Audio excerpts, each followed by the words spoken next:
ఉమ్మడి విజయనగరం జిల్లా అభివృద్ధి కోసం 2023లో ఎన్నో సాహసోపేత కార్యక్రమాలు చర్యలు తీసుకొచ్చి చరిత్ర సృష్టించామని జిల్లా పరిషత్ చైర్మన్ మధ్య శ్రీనివాసరావు అన్నారు.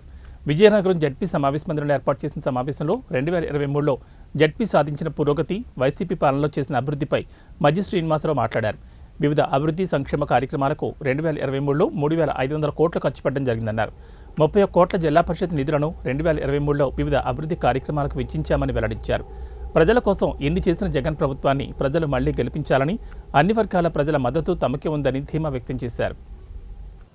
మొట్టమొదటిగా నూతన సంవత్సర శుభాకాంక్షలు జిల్లా ప్రజల 50 మందికి. అలాగే రాబోయే భోగి, సంక్రాంతి, కనుమ పండుగ కూడా ఉంది కాబట్టి మీ ద్వారా ఈ జిల్లా 50 మందికి కూడా ప్రజానీకానికి సంక్రాంతి శుభాకాంక్షలు కూడా ముందుగా తెలియజేస్తూ మీ ద్వారా ఈ జిల్లాలో ఎన్నికలకు వెళ్ళబోతున్నాం. సుమారు మార్చి నుంచి ఫిబ్రవరి నుంచి ఎన్నికలకు వెళ్ళబోతున్నాం కాబట్టి ఎప్పటిలాగానే గతంలో ఎలాగైతే ఈ ఉమ్మడి విజయనగరం జిల్లా ప్రజలు వైఎస్ఆర్సీపీ పార్టీ ప్రభుత్వాన్ని గౌరవ ముఖ్యమంత్రి జగన్మోహన్ రెడ్డి నాయకత్వంలో ఎలాగైతే ఆదరించారో, అభిమానించారో కొత్త సంవత్సరంలో కూడా వచ్చే రాబోయే 24వ సంవత్సరం ఎన్నికల్లో కూడా మీరు ఎప్పుడు ఆదరణ చేయాలి. ఎందుకంటే రాజకీయాలు మాట్లాడాల్సిన అవసరం ఉంది కాబట్టి చివరిలో దాన్ని కూడా 2 ముక్కలు మాట్లాడి మీకు, ఎందుకంటే ఎన్నికల కాలం వస్తుంది. ఎన్నికల కాలం వచ్చేటప్పుడు అనేక పార్టీలు, అనేక మంది కలిసి వస్తూ ఉంటారు. వారు ఉమ్మడిగా వస్తారు, విడివిడిగా వస్తారు. వారి తాలూకా బాధ్యత ప్రజాస్వామ్యంలో వారికి. కానీ వారు చెప్పే మాటలు, వారికి అవకాశం వచ్చినప్పుడు వారికి ప్రాంతం ప్రజలు అనేక సందర్భాల్లో ఇక్కడ ఉన్న ప్రజాప్రతినిధులకు అనేక సందర్భాల్లో అవకాశాలు ఇచ్చారు. అనేక సందర్భాల్లో పెద్ద పెద్ద పదవులతో ఢిల్లీ వరకు వెళ్ళారు. కానీ ఈ ప్రాంత అభివృద్ధి పట్ల కానీ, లేదా ఈ ప్రాంతం పట్ల ప్రజల పట్ల కానీ, ఈ ప్రాంత ప్రజలకు ఏం కావాలో, ఏ కార్యక్రమం చేస్తే ఈ ప్రాంత ప్రజల అవసరాలు తీరుతాయో తెలిసి కూడా ఏ కార్యక్రమంలో కూడా వారు భాగస్వామ్యం కాలేదు. వారు ఎప్పుడున్నా ఈ వెనుకబడి విజయనగరం జిల్లా వెనుకబాటుగానే చూపించారో తప్పించి ఈ వెనుకబడి ఉన్న విజయనగరం జిల్లాని అభివృద్ధి విజయనగరం జిల్లాగా మార్చే ప్రయత్నాన్ని ఏనాడు కూడా వారు గత పాలకులు చేయలేదు. ఆ ప్రయత్నాన్ని జగన్మోహన్ రెడ్డి గారి నాయకత్వంలో వైఎస్ఆర్సీపీ పార్టీ ప్రభుత్వం, పెద్ద సత్యబాబు బొత్స సత్యనారాయణ గారి నాయకత్వంలో కానీ, లేదా ఈ జిల్లాలో ఉన్న అనేక మంది ఉప ముఖ్యమంత్రులు కానీ, ఉపసభాపతులు కానీ, శాసనసభ్యులు, శాసనమండలి సభ్యులు, పార్లమెంట్ సభ్యులు వారందరూ భాగస్వామ్యంతో ఇవాళ విజయనగరాన్ని ఒక సంక్షేమ అభివృద్ధి విజయనగరంగా ముందుకు తీసుకోవడానికి అనేక కార్యక్రమాలు చేశాం.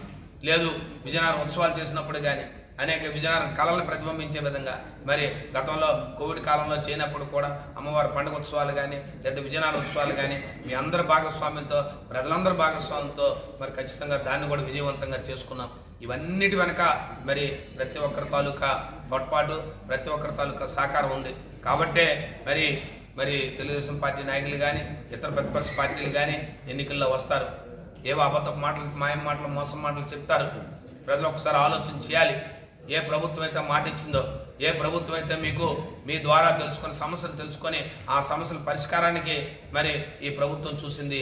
గత ప్రభుత్వం, మీరు అవకాశం ఇచ్చిన ప్రభుత్వం ఏనాడు కూడా ప్రజల అవసరాలు కానీ, ఈ ప్రాంత అభివృద్ధి పట్ల కానీ ఏనాడు కూడా వారు చేయలేదు. మళ్ళీ ఎన్నికల కాలం వచ్చేటప్పుడు మళ్ళీ వస్తారు, మళ్ళీ మాకు అవకాశం ఇవ్వండి అని చెప్పి అడుగుతారు, మళ్ళీ మేము చేస్తామని చెప్తారు. అంతేగాని వారికి అవకాశం ఉన్నప్పుడు ఎందుకు ఈ కార్యక్రమాలు చేయలేదు అంటే వారి దగ్గర సమాధానం ఉండదు. వారు చెప్పలేరు. దానికి వారు ఏవో రకరకాల మాటలు చెప్తారు. కానీ ప్రజల విజ్ఞతతో ఉండాలి, ప్రజలు ఆలోచన చేయాలి. ఈ ప్రాంతం పట్ల, ఈ ప్రాంతం జగన్మోహన్ రెడ్డి గారికి ఉన్న చిత్తశుద్ధిని మీరు ఇవాళ కార్యరూపంలో చూశారు. కార్యరూపంలో ఆ కార్యక్రమాలు కనబడుతున్నాయి.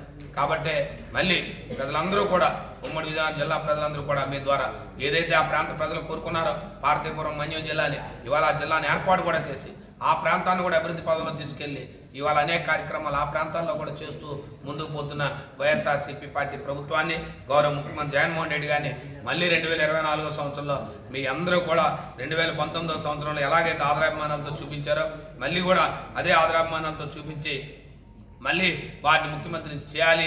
100% సీట్లు ఎలాగైతే గెలుచుకున్నామో అదే విధంగా ప్రజలు మళ్ళీ 2024లో జరగబోయే ఎన్నికల్లో కూడా మీరు ప్రజలందరూ కూడా ఆదరించాలని చెప్పి మీ ద్వారా ప్రజలందరినీ కూడా కోరుకుంటూ మరొకసారి చివరగా మళ్ళీ 2024 సంవత్సరంలో ఏదైతే 2023 సంవత్సరం కన్నా మిన్నగా 2024 సంవత్సరం ఉమ్మడి విజయనగరం జిల్లా అభివృద్ధి బాగా జరగాలని ఉమ్మడి విజయనగరం జిల్లాలో మరి ప్రజలందరూ సుఖ సంతోషాలతో ఉండాలని, మళ్ళీ 2024 సంవత్సరంలో ఏ కష్టకాలం రాకూడదని, ఏ ప్రాంతంలో కూడా ఏ వ్యక్తికి కూడా అందరూ ఆనందంగా ఉండాలని, ఆ భగవంతుడు కూడా చల్లగా చూడాలని చెప్పి మరి మీ అందరి ద్వారా, ప్రజలందరి ద్వారా ఈ జిల్లా ప్రజలందరినీ కూడా వేడుకుంటున్నాను.